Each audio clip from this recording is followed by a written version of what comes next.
Tires screeched against wet asphalt, a dying wail before the engine snapped into silence. Claire gripped the steering wheel of her father's vintage Ferrari, knuckles bone white. Then came a tap on the glass. A stranger stood in the rain grease on his hands, offering something she couldn't afford: genuine help.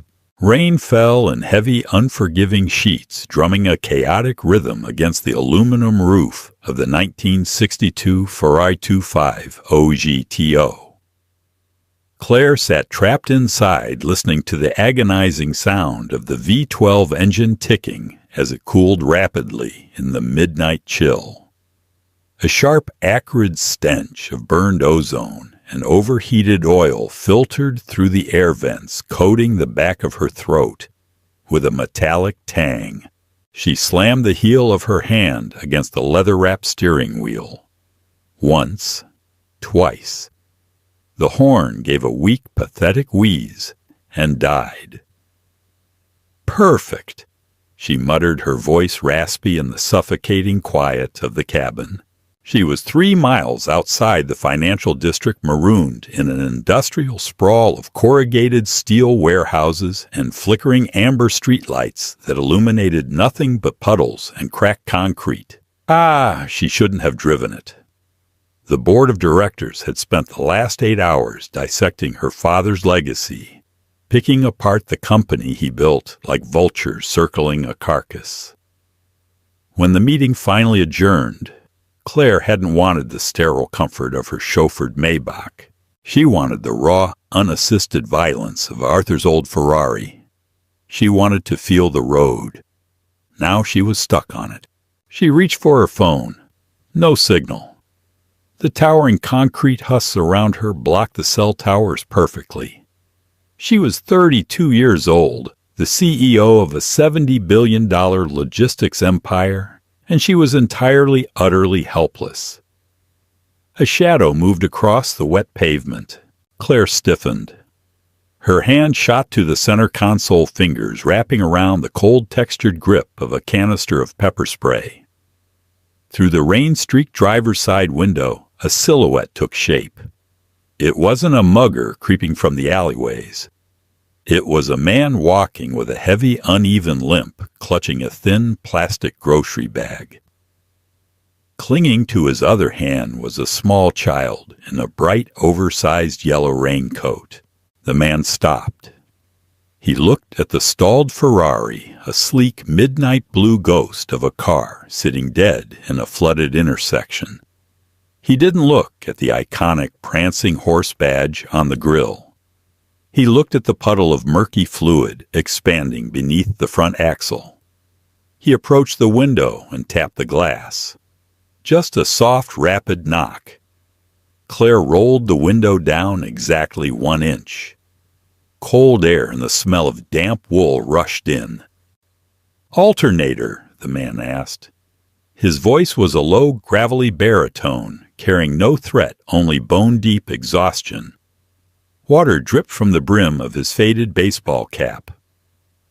"I don't know," Claire snapped.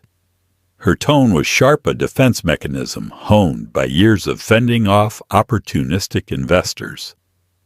"The engine cut out? I've already called security. They are on their way." It was a lie, and the slight tremor in her voice betrayed her. The man glanced at the dashboard. "Your hazard lights are dead. Your battery is flat. Unless your security team is psychic, you didn't call anyone from a dead zone." Claire glared at him through the narrow gap. "Walk away." He sighed, shifting the grocery bag. The little girl in the yellow raincoat peeked out from behind his leg. She was holding a bruised apple, her eyes wide, as she stared at the sleek curves of the sports car. "Look, lady," the man said, wiping a streak of rainwater from his jaw with the back of his wrist. Claire noticed his hands. The skin was rough, calloused with stubborn rims of black grease, embedded deep beneath the fingernails. "You're sitting in a metal box on a blind corner in the pouring rain. A semi-truck comes around that bend. He won't see you until he's wearing you as a hood ornament. My shop is 50 yards up the block. I can help you push it inside. I am not going anywhere with you." "Suit yourself," he said, turning away without a second of hesitation. He didn't argue. He didn't beg for a reward. He just took his daughter's hand and started walking. Claire watched them fade into the downpour. The silence of the car suddenly felt heavier. A rumble vibrated through the asphalt, the distant approaching roar of a heavy freight truck shifting gears. The headlights swept across the wet brick of a nearby building, creeping closer to the blind corner. Panic cold and sharp spiked in her chest. "Wait!" Claire yelled, rolling the window down halfway. Rain lashed her face, ruining her makeup, soaking the collar of her silk blouse. "Wait!" The man stopped. He looked back over his shoulder. 50 yards?" Claire asked, her voice cracking. 50 yards, he confirmed. "Pop it in neutral and steer." "I'll push." Claire swallowed her pride. It tasted like ash. She shifted the heavy gated metal lever into neutral and disengaged the parking brake. She felt the immediate weight of the car as it settled on the incline. Behind her, the man leaned his shoulder against the rear quarter panel. His boots found purchase on the slick asphalt. With a low grunt, he threw his weight forward. The heavy Italian machinery groaned, fighting the inertia, and then slowly began to roll. Claire steered her white-knuckled grip, slipping slightly on the damp wood of the steering wheel. She could hear him breathing hard behind the glass, the squeak of his wet boots against the road. The truck blew past them mere seconds later, a massive wall of displaced water washing over the Ferrari's hood. If she had stayed put, she would have been crushed. They turned the corner, pulling into an alleyway, lit by a single buzzing fluorescent tube. A faded wooden sign hung precariously over a corrugated metal roll-up door, Thomas & Son Automotive. "Pull the chain," the man yelled over the rain. Claire shoved the heavy door open, her $900 heels sinking instantly into a thick patch of oil-stained muck.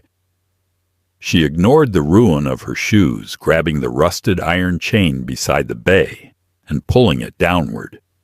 The metal door rattled upward, screaming in protest, revealing a cavernous, dimly lit garage.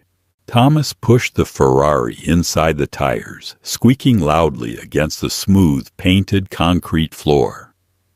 Once the car was completely out of the weather, he slumped against a heavy wooden workbench chest, heaving rain pouring off his jacket and forming a dark puddle around his boots. Claire stepped back, wrapping her arms around herself, shivering uncontrollably. She was inside. She was safe. And now her first instinct was to reassert control. She reached into her soaked designer handbag, her fingers blindly searching for her wallet. The garage smelled intensely of stale Folgers coffee, raw gasoline, and cheap citrus degreaser. It was a chaotic but strangely organized space. Engine blocks sat on heavy wooden pallets like discarded monuments. Tools were mounted on pegboards, their outlines traced in faded black marker so nothing would go missing. Thomas unzipped his daughter's yellow raincoat, hanging it on a hook near a space heater. "Sit on the stool, Lily," he said, his voice dropping to a softer, gentler cadence. "Don't touch the drill press." The little girl nodded silently, climbing onto a high metal stool in the corner. She kicked her small feet, taking a loud bite out of her bruised apple. She stared at Claire, her gaze unnerving in its directness. Claire looked away, uncomfortable. She was used to boardrooms full of aggressive men in tailored suits, hostile takeovers, and legal warfare. She knew how to navigate those rooms. She knew how to cut a man's career in half with a single sentence. But standing in this damp cinder-block box, shivering in ruined silk, being stared at by a 5-year-old, she felt entirely out of her depth. Thomas grabbed a heavy red shop towel and wiped the rain from his face and neck. He walked toward the front of the Ferrari, unlatching the hood. The heavy metal shell tipped forward, exposing the complex, tightly packed nest of the V12 engine. "You don't need to do that," Claire said sharply, finally retrieving her wallet. "Just let me use your landline. I'll call a flatbed and a car service." "Lines are down in this grid," Thomas said, not looking up. He clicked a small pen light on, clamping it between his teeth as he leaned over the fender. He reached deep into the engine bay, his forearms disappearing into the tangle of spark plug wires and fuel lines. "Storm knocked the main junction box out 2 hours ago. My shop runs on a generator. Then I'll pay you to drive me into the city," she countered. She pulled out a thick wad of bills, mostly hundreds, and laid them on a nearby toolbox. It was easily $2,000. More than enough to buy this man's night, if not his whole week. Thomas stopped moving. He slowly pulled his arms out of the engine bay, taking the penlight from his mouth. He looked at the stack of cash resting on his dented blue toolbox, and then he looked at Claire. His expression didn't change. No greed flashed in his eyes. No deference. Just a profound, quiet weariness. "I drive a rusted-out '98 Chevy truck," Thomas said, his voice flat. "It doesn't have a passenger seat right now. Unless you want to sit on a milk crate and listen to the suspension scream for 3 miles, you're better off letting me see if I can get this thing running." "I don't accept favors," Claire said, her chin tilting up defensively. "I pay for services rendered. That's how the world works." "Maybe your world," Thomas replied, turning back to the engine. "In mine, a car breaks down, you fix it. You don't need to make a transaction out of a bad night." Claire bristled. The rejection of her money felt like a localized loss of power. Wealth was her armor. When someone refused it, it meant they couldn't be bought, couldn't be controlled, and couldn't be trusted. She crossed her arms, ignoring the damp chill settling deep into her bones, and watched him work. He moved with a steady, unhurried rhythm. There was no hesitation in his hands. He didn't gawk at the engineering of the multi-million-dollar machine. He treated it like any other piece of metal that required a spark, air, and fuel to breathe. The scrape of his wrench against a manifold was the only sound in the room, save for the hum of the generator and the rain hammering the roof. She watched the way his muscles shifted under his wet shirt. She remembered another man who used to smell like motor oil and stale coffee. Her father, Arthur. Before the tech boom, before the IPOs, before the mansions and the paranoia. Arthur had spent weekends in their tiny suburban garage, swearing at a broken lawnmower, his hands permanently stained. Thomas's hands looked just like them. The memory hit her like a physical blow, tight and suffocating in her chest. She squeezed her eyes shut, fighting the sudden, humiliating sting of tears. She was Claire, CEO. She did not cry in dirty garages. "Try it now." Thomas's voice cut through her spiraling thoughts. Claire opened her eyes. He was standing by the driver's side door, wiping his hands on the red rag. "What?" "I bypassed a blown relay near the firewall. It was cutting power to the fuel pump," Thomas said, tossing the rag onto the bench. "It's a temporary fix. It'll get you home, but you need a new harness. Turn the key." Claire stared at him, suspicious. She walked around the front of the car, her ruined heels clicking against the concrete. She slid into the driver's seat, the familiar scent of old leather enveloping her. She pushed the clutch in, turned the key, and pressed the ignition button. The V12 caught instantly erupting into a furious, deafening roar that shook the cinder block walls of the garage. It settled into a smooth, rhythmic idle. Claire exhaled a long, shaky breath she hadn't realized she was holding. She looked through the windshield. Thomas was already walking away, heading toward the small sink in the corner of the shop to scrub his hands. She rolled the window down. She reached into her purse, pulled out a sleek, heavy matte black American Express card, and held it out the window. "Take it," she commanded. "Run it for whatever you want. 5,000, 10,000. I don't care. I am not leaving here in your debt." Thomas turned the water off. He grabbed a paper towel, drying his rough hands meticulously. He walked over to the car, stopped, and looked at the black card hovering in the air. He didn't reach for it. "I didn't use any parts," Thomas said quietly. "Just a piece of scrap wire and 2 crimps. Cost me about 4 cents. Keep your plastic." "I am trying to pay you." Claire's voice rose a jagged edge of frustration tearing through her composure. "Why won't you just take the money? Because you think it makes you better than me." Thomas set his gaze locking onto hers. It was a heavy, immovable stare. "You think buying me off absolves you of having to look me in the eye and say thank you. I don't want your money, lady. I just wanted to get out of the rain." Claire froze. The words struck her with pinpoint accuracy, slicing straight through the cynical veneer she wore every single day. She slowly pulled her hand back, the black card suddenly feeling heavy and absurd in her palm. "Thank you," she forced the words out. They tasted foreign on her tongue.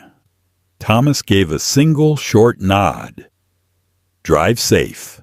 Claire sat in the idling Ferrari, her hands gripping the steering wheel. The rhythmic vibration of the engine traveled up her arms, a mechanical heartbeat beneath her palms. She should shift into gear. She should drive out into the storm, back to her penthouse, back to the sterile isolation she understood. But she couldn't move. Thomas was across the garage, putting his daughter's raincoat back on. He was done with her. She was just another broken-down motorist, fixed and dismissed. She felt a desperate, irrational need to balance the scales. "Wait," Claire called out over the low thrum of the exhaust. Thomas paused, his hand resting on Lily's shoulder. He looked back, exhaustion plainly written into the deep lines around his eyes. "Engine sounds smooth from here. You shouldn't have any trouble." "It's not that," Claire said, shifting uncomfortably in the bucket seat. "How did you know where to look the relay?" Thomas walked back toward the driver's side window, leaning down slightly so he didn't have to shout over the engine. "I was tracing the ground wire from the ignition coil. It was pulling too much resistance, kept feeding back under the dashboard." He wiped a smear of grease from the window frame with his thumb. "By the way, you might want to get the wiring harness behind the steering column looked at. It's a mess." Claire frowned, her perfectly sculpted eyebrows drawing together.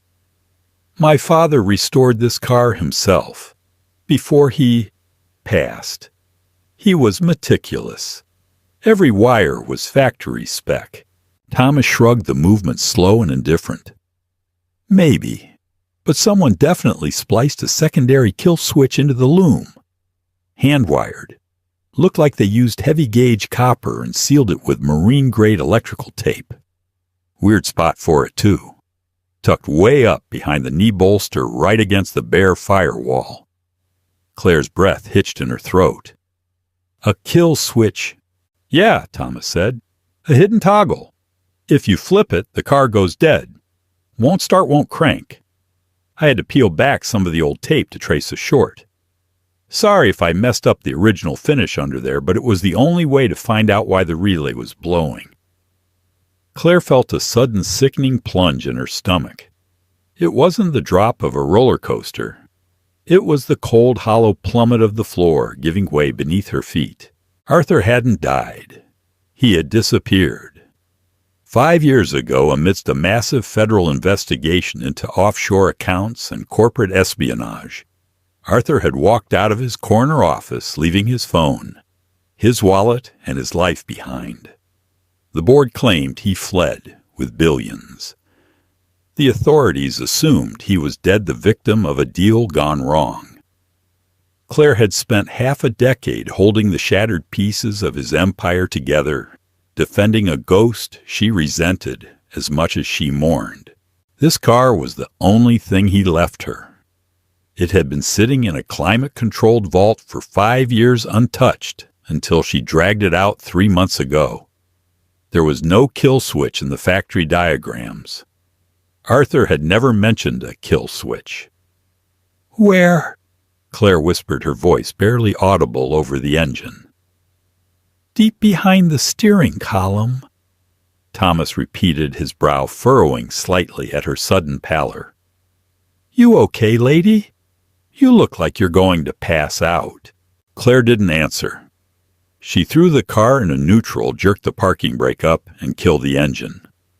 The sudden silence in the garage was deafening. She unbuckled her seatbelt and shifted her body awkwardly in the tight space. She dropped her head down toward the floor mats, her expensive silk blouse catching on the raw metal rails of the seat track. She didn't care. She contorted her body, ignoring the painful cramp in her neck, forcing her shoulders under the dashboard. It smelled different down here. Dust-dried rubber adhesive and the faint, unmistakable scent of fresh sweat and Thomas's citrus degreaser. "I have a flashlight," Thomas offered from above, his voice muffled by the steering wheel. "Phone," Claire muttered, pulling her device from her pocket and activating the harsh LED torch. She swept the beam of light upward past the brake pedal assembly, past the thick bundles of original cloth-wrapped wiring. Deep in the dark recess, right where the floorboard angled upward to meet the engine firewall, she saw it. A thick, clumsy lump of black electrical tape peeling away at the edges where Thomas had cut into it. A crude, heavy-duty silver toggle switch protruded from the mess. But that wasn't what made her heart stop. The tape had been covering a small square section of the bare metal bulkhead. With the tape peeled back, the metal was exposed. It wasn't oxidized or rusted. It was shiny, pristine. Someone had taken an awl or a sharp screwdriver and scratched heavily into the steel. The lines were jagged, forceful, etched with desperate urgency. Claire moved the phone closer. Her hand was shaking violently, causing the harsh white light to dance erratically across the scratches. Arthur C. It was his signature, not a forgery, not a close approximation. It was the exact looping, aggressive cursive she had seen on thousands of legal documents, birthday cards, and trust fund ledgers.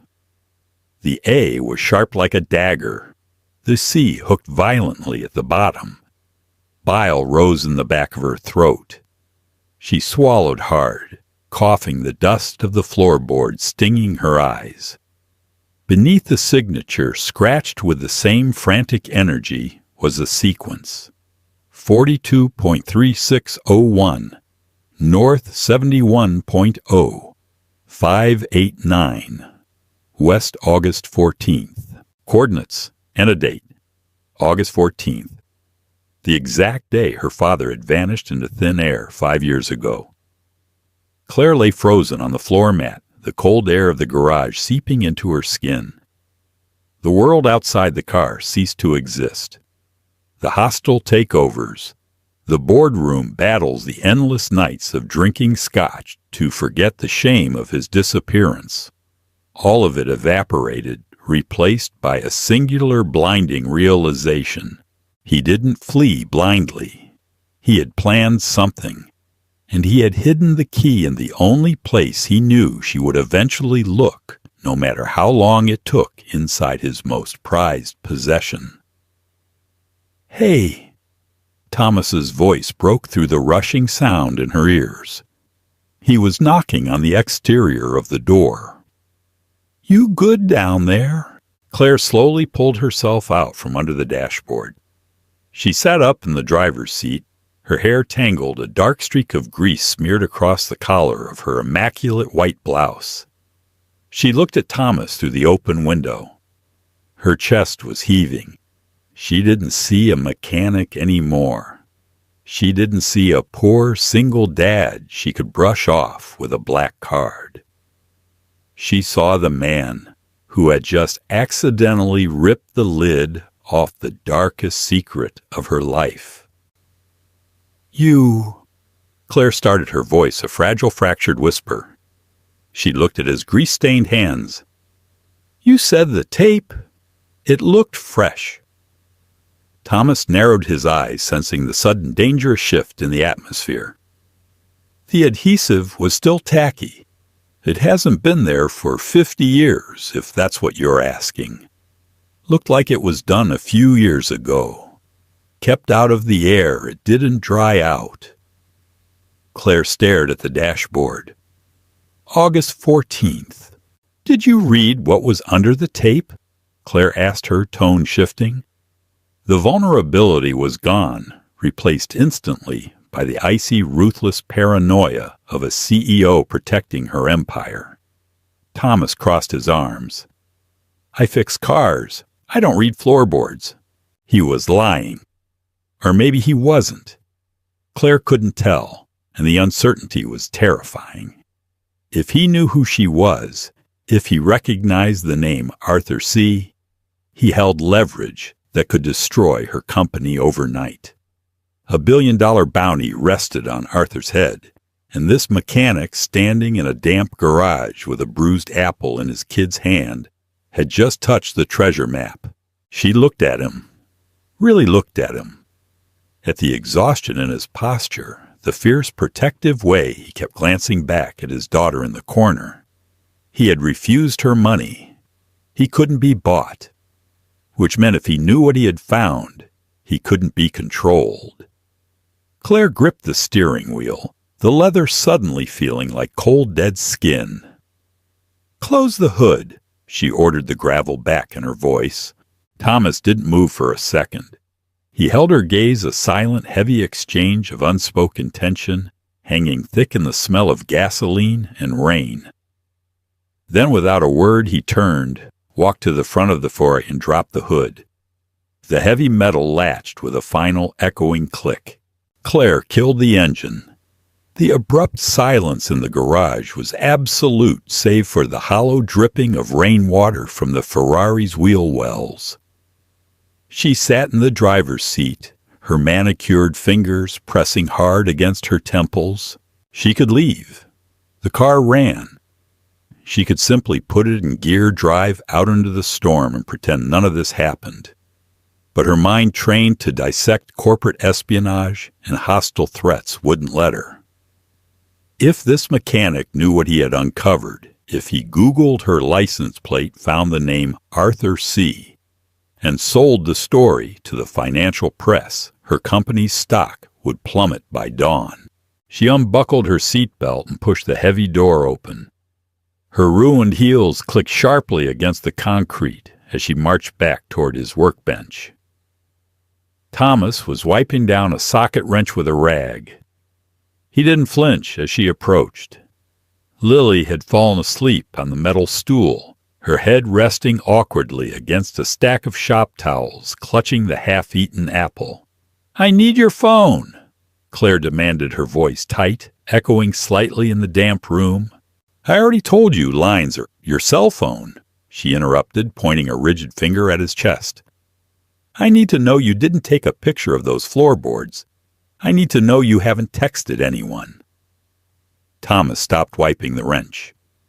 He set it down on the scratched metal table with a deliberate, heavy thud. He looked at her, his eyes hollow and bruised with exhaustion, devoid of any intimidation.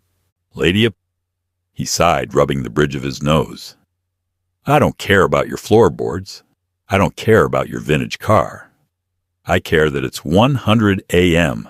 My kid is sleeping on a workbench, and I have to be under a transmission in 6 hours. Get in your car and go." Claire didn't move. Her gaze dropped to the workbench. Beneath a stained coffee mug, the corner of a thick envelope protruded. The logo was distinct, printed in a muted, sterile blue Mercy General Hospital, Pediatric Cardiology.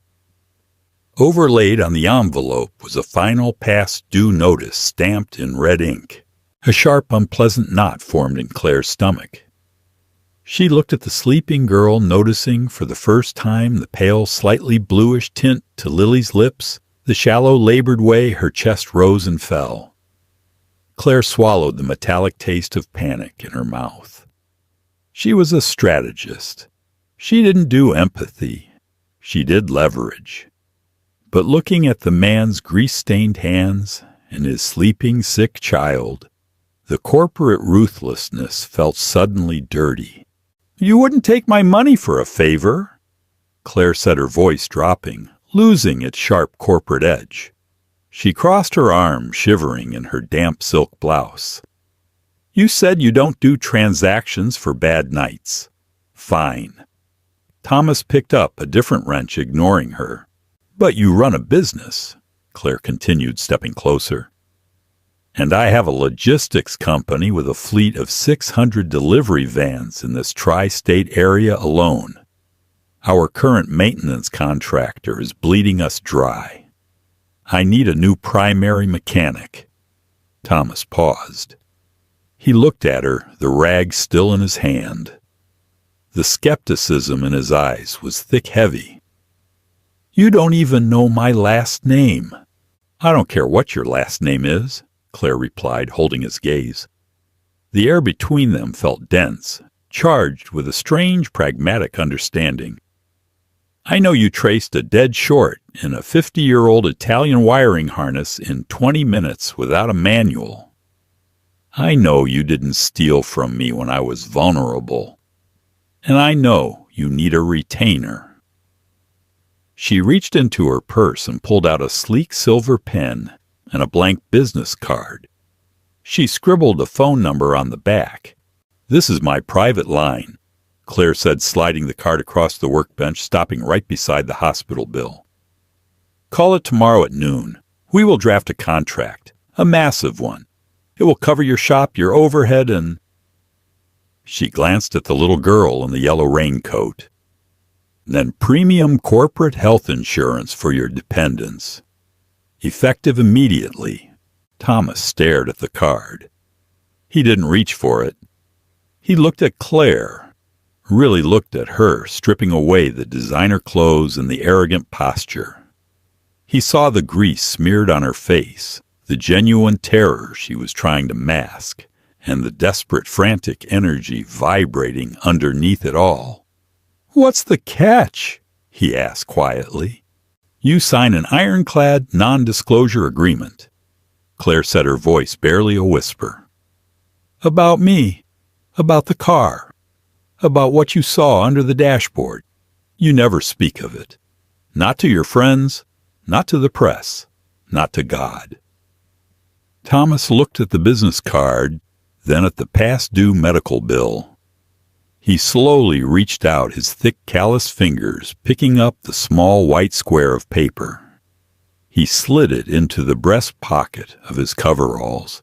"Drive safe," Thomas said. It wasn't a dismissal this time. It was an agreement. Rain turned to a fine freezing mist as Claire merged the Ferrari onto the northbound interstate.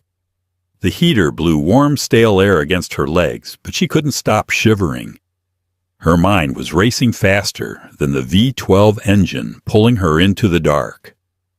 42.3601, North 71.0589 West, Boston. Specifically, the industrial waterfront near the old Navy Yard. She drove through the night, pushing the heavy machine past the speed limit, the tires hissing violently against the wet asphalt. The smell of burning oil and rich exhaust filled the cabin, grounding her, keeping her from spiraling into total panic. Her father wasn't dead, or at least he hadn't died, the way the board claimed. By the time she reached the coordinates, the sky was bleeding into a dull bruised gray. The GPS on her phone led her down a fractured, pothole-riddled service road that ended at a chain-link fence. Beyond it sat an abandoned maritime storage facility. Rusted shipping containers were stacked like rotting building blocks against the harbor. The air smelled thick of low-tide dead fish and oxidized iron. Claire parked the Ferrari out of sight behind a crumbling brick substation. She turned the engine off. The silence of the waterfront was immediate and heavy, broken only by the rhythmic slapping of dark water against the wooden pilings. She walked through a gap in the fence, her ruined high heels sinking into the wet gravel. She checked her phone. The blue dot hovered perfectly over a specific row of containers at the far edge of the pier. August 14th. She found it. Container number 0814. The painted numbers were peeling, faded by salt and wind. A heavy industrial padlock secured the latch. Claire stared at it. Her chest tightened so painfully she thought her ribs might crack. She looked around, found a heavy rusted iron pipe lying in the weeds, and picked it up. She brought it down on the padlock with a guttural, uncharacteristic scream. Metal sparked. She hit it again, and again. On the fourth strike, the rusted internal tumblers shattered. The lock fell to the gravel. She pulled the heavy metal door open. The hinges screamed. Inside the container was mostly empty, smelling of damp wood and mildew. In the dead center of the wooden floor sat a single waterproof Pelican case. Claire dropped to her knees. The gravel bit through her silk trousers, scraping her skin, but she didn't feel it. She unlatched the heavy plastic clips of the case with trembling, dirt-stained fingers. Inside there were no stacks of stolen offshore cash. There were no fake passports or bearer bonds. There was a thick black leather ledger and a handwritten letter on her father's personalized stationery. Claire picked up the letter. The paper felt heavy crisp despite the damp air. Claire, if you are reading this, it means you finally took the GTO out of the vault. It means you're ready to drive it. I'm sorry it took this long. I'm sorry for the ghost I made you live with. I didn't steal the money, Claire. The board did. Hemlock Davis and the CFO, they used my credentials to siphon $3 billion into Dummy Corps in Macau. When I found out, they gave me a choice: take the fall and disappear, or they would frame you for the wire fraud. You had just been named VP. Your signature was on the escrow releases. They would have put you in federal prison for 20 years. I couldn't let them take my daughter. So I took the blame. I ran. But I didn't run empty-handed. The ledger in this box contains every IP address, every shadow account, and every wire transfer receipt proving their embezzlement. It is the kill switch for the entire board of directors. I don't know if I'm still alive by the time you find this. I had to stay hidden to keep you safe. But if you hold this book, you hold their throats. Burn them to the ground, Claire, and keep the car running. Love, Dad. Claire lowered the letter. A violent sob tore out of her throat, echoing in the hollow metal container. She didn't cry elegantly. She hunched over, pressing her forehead against the cold edge of the plastic case, gasping for air, as 5 years of hatred, mourning, and toxic corporate paranoia shattered all at once. She had spent half a decade defending a man she thought was a coward. She had built a fortress of cynicism to survive the wolves in her boardroom, never knowing her father had thrown himself to them so she could live. The salt wind whipped through the open doors, chilling the damp sweat on her neck. She wiped her face with the back of her grease-stained hand, smearing dirt across her cheekbones. She looked down at the black ledger. It was thick, heavy with the weight of absolute destruction. Claire slowly stood up. Her knees ached. Her clothes were ruined. She smelled of gasoline, sweat, and the ocean. She had never felt more powerful in her entire life. She walked back to the Ferrari, tossing the heavy ledger onto the passenger seat. She slid behind the wheel, staring at the small, dark space under the dashboard where Thomas had peeled back the tape. A blue-collar mechanic with a sick kid and hands permanently stained with oil had given a billionaire the one thing her money couldn't buy: the truth. Claire pushed the clutch in and turned the key. The V12 engine roared to life, a violent, beautiful scream tearing through the desolate harbor. She shifted into first gear, the tires biting into the wet pavement. She wasn't driving back to hide. She was driving back to the boardroom. And she was going to burn it all down. Did Claire's ruthless revenge satisfy you, or did Thomas's quiet dignity steal the show? The line between power and helplessness is thinner than we think. If this gritty, grounded story kept you hooked, hit that like button and drop a comment below on what Claire should do to the board. Don't forget to subscribe and ring the bell so you never miss another deep, narrative-driven original story. Share this with someone who loves a real plot twist.